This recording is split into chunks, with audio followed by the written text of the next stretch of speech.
एक किसान का कहना है, इस रेलवे परियोजना के कारण हम में से कई लोग अपनी 10 एकड़ तक जमीन खो रहे हैं। दिया गया मुआवजा मौजूदा बाजार मूल्य के अनुरूप नहीं है। हम विकास के खिलाफ नहीं हैं, लेकिन हम उचित भुगतान की मांग करते हैं ताकि हमारे परिवार की आजीविका सुरक्षित रहे।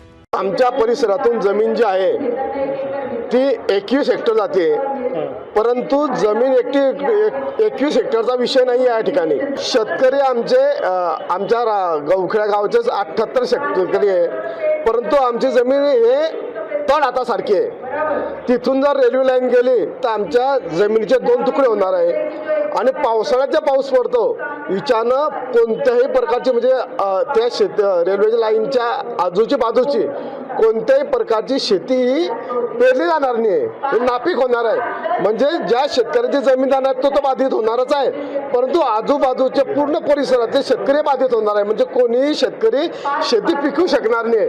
त्यामुळे पूर्ण गावावरती परिसरावरती फार मोठं संकट आहे आणि मी आस लावून बसलेलो आहे की माननीय रक्षाताईंच्या माध्यमातून संजय भोजे माध्यमातून आम्हाला न्याय देण्याचा प्रयत्न होईल। नाही, आमची मागणी नाहीच आहे की आम्ही शेती देणारच नाही, कारण त्या बदल्यामध्ये आम्हाला शेती मिळणारच नाही।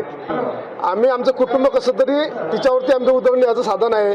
जर शासन जर उदरनिर्वाहाचं साधन आमचं हिसकावून जर घेण्यापर्यंत असेल तर आम्हाला जीवन कसं जगायचं हा मोठा प्रश्न आहे। त्यामुळे आम्ही ठामपणे सर्व एकत्रित आम्ही सर्व शेतकरी आम्ही आमचं 1 इंचभर सुद्धा जमीन तयार नाही।